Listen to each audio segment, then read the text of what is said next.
আপনাকে আমি সালাম দিয়েছি, সালাম দেওয়া হলো সুন্নত। সালাম দেওয়া কি?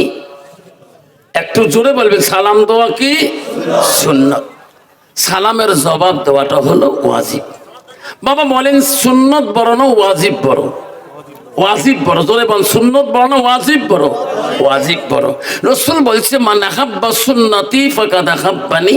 নবী বলেছে একটা সুন্নতকে যে উম্মত ভালোবাসে আমি নবী তাকে ভালোবাসি। যেরকম সুবহানাল্লাহ।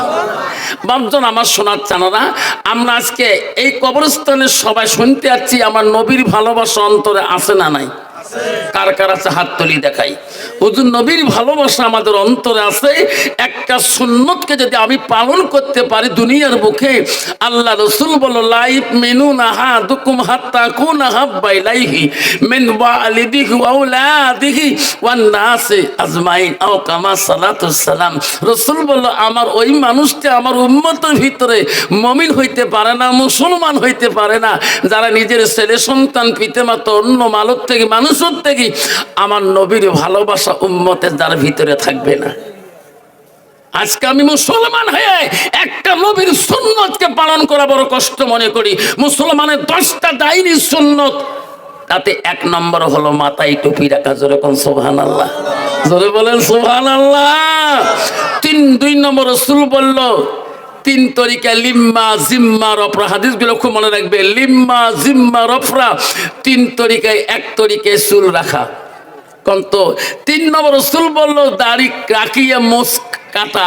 বর্তমান যুগের মুসলমান দাড়ি রাখি কাটিয়ে মোছ রাখে। যখন ঠিক না ঠিক? সেই জন্য বাপ আমি আরেকবার সালাম দেব যাতে আওয়াজটা ভূমিকম্পর মতো এসে যায়। আসসালামু আলাইকুম ওয়া রাহমাতুল্লাহি ওয়া বারাকাতুহু ওয়া মাগফিরাতুহু। যাই হোক, আজকে ফসকাল প্রথম খণ্ড জান্নাতুল বাকি কবরস্থানের উন্নতি কল্পে আজকের বিশাল ধর্মীয় সভা, সুনামধন্য সভাপতি মহাশয়কে আমি আমার অন্তর থেকে তাকে সর্বপ্রথম সালামটা দিলাম। আরো সালাম দিলাম দূর দূরান্ত থেকে আগত বা স্থানীয় আকাশে তারকার নিচে ওলামা দিনকে সালাম দিলাম। আরো সালাম দিলাম আমার আব্বাজনের বয়সের বৈশিষ্ট্য যারা আব্বাজন এসেছেন তাকেও আমি সালাম দিলাম। আরও সালাম দিলাম পর্দার আড়ালে থাকা নিরলে থাকা অন্তর দুলালি মা বোন খালাগণ ফুবুগণ মাসিগণকে। আরও সালাম দিলাম আমার বয়সের বন্ধু ছোট ছোট ভাই ছোট ছোট বোন সোনামণি কলিমণি সবাইকে সালাম দিয়ে আমি আমার বক্তব্য শুরু করলাম। তার আগে একটু আল্লাহকে স্মরণ করব। লা ইলাহা ইল্লাল্লাহ সবাই পড়ি লা ইলাহা সুবহানাল্লাহ ওয়ালহামদুলিল্লাহ লা ইলাহা খুব কণ্ঠস্বরে লা ইলাহা সুবহানাল্লাহ ওয়ালহামদুলিল্লাহ লা ইলাহা নাই কোন মাবুদ আল্লাহ ছাড়া, নাই কোন মাবুদ আল্লাহ ছাড়া, লা ইলাহা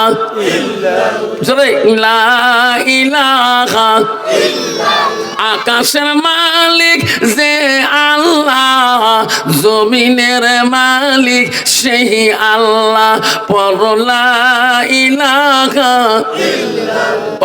লা ইলাহা চন্দ্রের মালিক যে আল্লাহ, সূর্যের মালিক সেই আল্লাহ, লা ইলাহা লা ইলাহা রিজকের মালিক যে আল্লাহ, মহুতের মালিক সেই আল্লাহ, লা ইলাহা জান্নাতের মালিক যে আল্লাহ, জাহান্নামের মালিক সেই আল্লাহ, লা ইলাহা জাহান্নামের মালিক যে আল্লাহ, জান্নাতের মালিক সেই আল্লাহ। পড়ো লা ইলাহা, পড়ো লা ইলাহা, লা ইলাহা ইল্লাল্লাহু মুহাম্মাদুর রাসূলুল্লাহ। মুহাব্বতে কোন সাল্লাল্লাহু আলাইহি সাল্লাম। আব্বাজান বলুন জান্নাতের মালিক কে? একটু জোরে বলবেন কে? তাহলে জাহান্নামের মালিক কে? আমরা আজকে এই হসকালের মানুষ, প্রথম খণ্ডের মানুষ, প্রথম দ্বিতীয় তৃতীয় খণ্ডের মানুষ, এলাকার যতই মানুষ আছেন আজকে জলসার মানুষগুলো জান্নাতে যেতে চাই না জাহান্নামে যেতে চাই।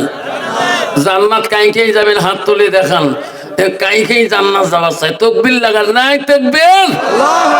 বাবা জান্নাত যেতে হলে বাবা হাত তুললে জান্নাত মিলবে না। বা জান্নাত গেলে আল মসজিদুল বাইতুল্লাহ, মসজিদ আল্লাহর ঘর। মসজিদ কার ঘর? আল মসজিদুল বাইতুল্লাহ, মসজিদ হলো আল্লাহর বাড়ি, আল্লাহর ঘর। মসজিদ কার বাড়ি? জোরে কোন মসজিদ কার বাড়ি? আল্লাহর বাড়ির সাথে তোর কানেকশন থাকতে হবে, তা আল্লাহ তোকে জান্নাত দিবে। জোরে কোন সুবহানাল্লাহ। বহুত মুসলমান আছে বাপ, এক সমাজে বাস করে, মসজিদের জালে না খিড়কি কয়টা, যে ফস করি পুষ করেন খালি চোখ উল্টে দিবি। আরে আমার সমাজে কয়টা দরজা? ও ভাই খেয়াল তো নাই, ঠিক না? ঠিক। আমার মসজিদে কয়টারে খিড়কি রে করতে কর বাবার নাম, ঠিক না? ঠিক। 5 মাস 3 মাস 4 মাস পরে মসজিদে যায়, যে বারান্দার যে শুক্রবারে নামাজ পড়ি ধাবার ধাবার সেজদা দিয়ে একবারে 32 জায়গা পড়ি ফেলায়। কি রে কোন নামাজ পড়লো? হুজুর মেলা দিন পরে আসুন দোয়া করে। কোন নামাজ পড়লো তুই? এত নামাজ পড়িস শুক্রবার যাও মাজুমা, একটা গরিবের হজের দিন, যেরকম সুবহানাল্লাহ। হুজুর মেলা দিন পরে আসুন, খানে পড়ি না। কোন নামাজ পড়লো তুই? তুমি কবার হওয়ার নাম কোন সুরে গল মুংলার দেখো, তুমি তো সুরে জানো না, মুখ দিয়ে নড়াস কত না, মুখ নড়া নালে মানে নিয়ে নো না। কন্ত বাবা এইরকম ডিজিটাল নামাজি আছে না নাই? চিল্লিয়ে বলে আছে না নাই? কতদিন চলিবে এইভাবে সোনা, ডাকে পড়িবে কবরে, চলেবে না ফাঁকিবাজ সেই দিন মরণের সময়। কতদিন চলবে এইভাবে ফাঁকিবাজ?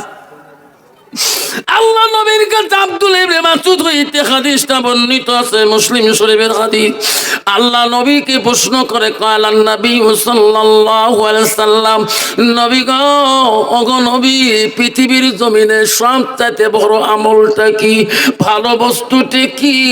নবী বলল, কালা সালাতু আলা ওয়াক্তিহা, যখন নামাজের সময় হয় সময় মতো ওয়াক্ত মতে নামাজ পড়াটা পৃথিবীর জমিনে সবচাইতে বড় আমল। যদি কোন সুবহানাল্লাহ। বন্ধু